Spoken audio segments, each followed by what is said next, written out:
Hi everybody, foXnoMad here, and today I want to help you travel smarter by bringing you to a gun show in the United States. No, not this gun show. The gun show right here, right outside of Washington D.C. I've never been to one. I thought what an interesting travel experience, so I thought I'd walk around, get some tickets, and kind of show you what that's like, especially now during pandemic time, what it's like at a gun show, what it's like at a gun show, period, pandemic or not, and just take you around. So let's go. Okay, so I wasn't really allowed to film inside, which I didn't know before I went to the gun show, but I did take a bunch of videos actually inside. I was a little sneaky and I got some videos. I just wasn't allowed to talk to the vendors or interview people, but I wanted to describe to you the footage that you're looking at and show you what it's like to be at this gun show, which is a lot more than just firearms. It's really its own kind of fandom. So let me start you just right from the back of the line.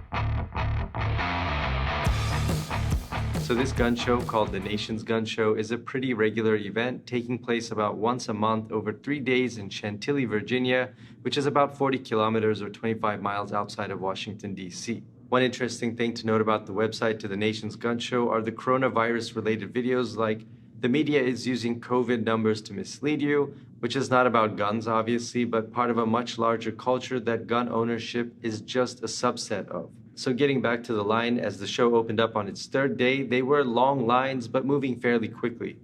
Yes, I'll tell you where you can and cannot carry in the state of Virginia. Thank you.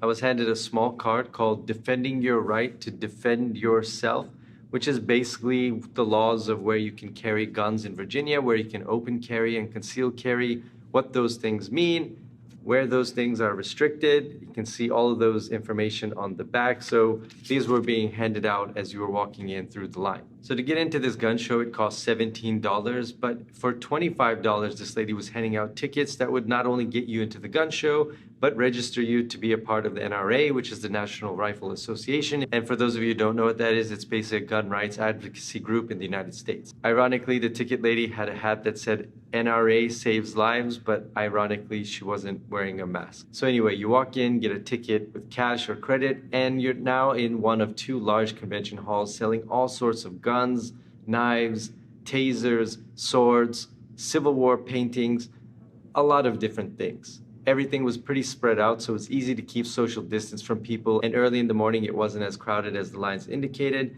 They could have kept a few extra hand sanitizing stations given how much touching of stuff was going on, but otherwise, aside from the first initial rush of people, it wasn't terribly crowded. Again, this was the third day of the gun show. All right, so let's get into the guns. So they had all kinds of guns. They had pistols, they had old Civil War guns, they had rifles, they had AR-15s, machine guns, all sorts of guns. Any kind of gun you can imagine, they would have it at this kind of show. And then as you get your ticket, you walk in, there are signs everywhere that say no loaded guns, so you're not allowed to bring a loaded gun into the gun show.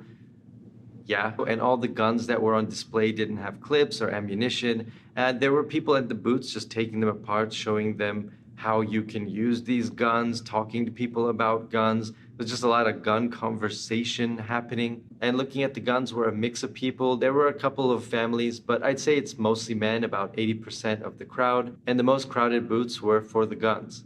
The gun show site and a few booths addressed this as well, outlined what you need to purchase a firearm. For example, in Virginia, the residents need a photo ID, and there's an age limit of 18 or 21, depending on the type of gun you're buying. There's also a lot of information about taking guns into Washington, D.C., for example, transferring them there and the rules involved, because they are different from state to state and from district to district. Now, I'm not a gun expert, I'm not a legal expert, so don't take anything that I'm saying here as legal advice or the actual laws or rules. You want to check those on your own, but these are just some of the things that I gleaned from the show to kind of give you an idea of how easy it is or not to buy a gun at a show like this in Virginia.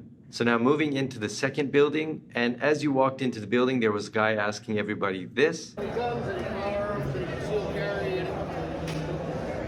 And lots of signs reminding people not to bring loaded guns into the gun show. Oh, and this sign reminding people to socially distance, but also the sign reminding people that if they get COVID at this convention, then it's your responsibility, not theirs. So now, obviously, I don't know a lot about guns, and that's why we're not talking a lot about the guns at the show, because really what the gun show is it's part of a bigger fandom. And what I mean by that is, if you look at some of these other booths, they were voter registration booths, clearly with one side of the upcoming election in mind. There was a lot of support for one of the candidates and no support for any of the other candidate. And then there were a lot of Civil War movies playing in the background, a lot of Civil War art, a lot of things that were sort of, I guess, kind of nostalgia. It was sort of a nostalgia feel at the gun show. And that's what I mean by this type of fandom. That's all that extra stuff that's around the guns. So it's not just a place to buy guns.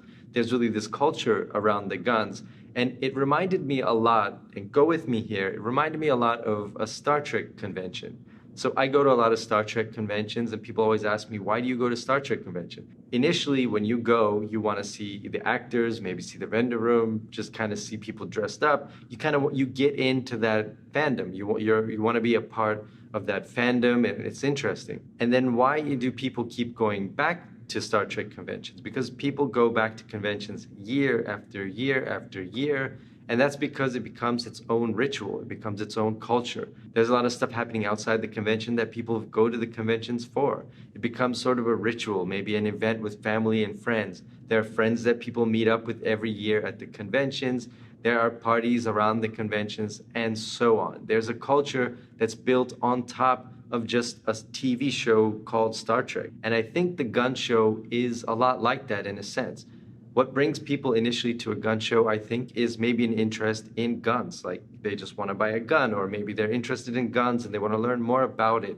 But once you get to the gun show, you realize that there's a lot more on top of that. And I would imagine a lot of people who keep going back to the gun show because there have to be a lot of repeat customers. There have to be a lot of people who are going back and back and back to these gun shows. Otherwise, they wouldn't have them across 3 days once a month. That's a lot of gun shows. My guess is that the people who attend these gun shows don't buy guns every time that they go.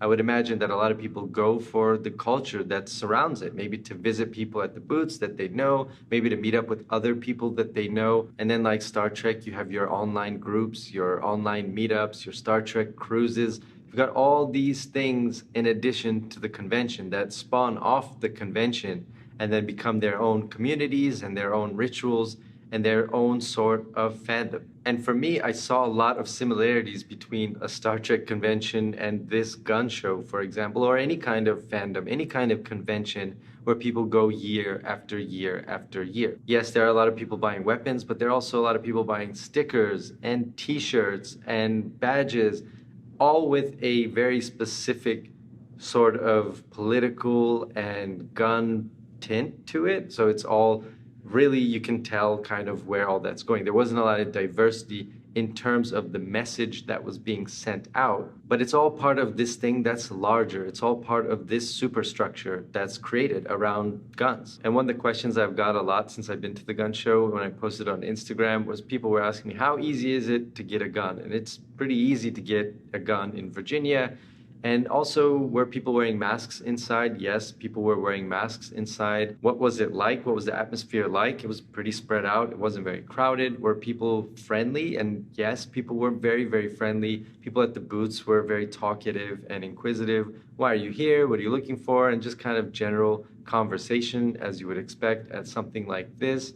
But overall, after the initial, I guess, sort of maybe weirdness of having so many guns around, it's a little bit odd, to see a guy with a rifle just hanging off of his back walking around, or people wearing full bulletproof vests walking around. After the first few minutes and getting over that sort of thing that doesn't look normal, to see so many heavily armed people just walking around and guns lying around, then you really get to see what's beyond all this gun sales. And I think one thing that I take away from going to this gun show is that it's a lot more than just about the guns. It's not just about gun ownership. It's not just about buying a weapon. It's more than that. There's a culture around it. It's just, there's a superstructure that's around buying these guns. And I think if you want to understand the gun culture in the United States, if you want to understand gun culture, which again, I'm not a part of, I don't know a lot about, but just my initial impression is that there's a lot more going on in terms of why people visit these gun shows and what they represent in terms of the overall American culture, like where they sit in terms of American culture in general. These aren't just a place to buy and sell guns. Yes, that does happen there. That is the main purpose of them being there. But I think what keeps them going is all the other stuff on top of that. It's like a Star Trek convention. A heavily armed one, yes, but similar in many ways. Thanks for watching this look into an American gun show. Let me know if you have any questions down in the comments below. And while you're down there, hit the like and subscribe buttons. I'll have new videos for you every week. Thanks for watching, and I'll see you in the next video.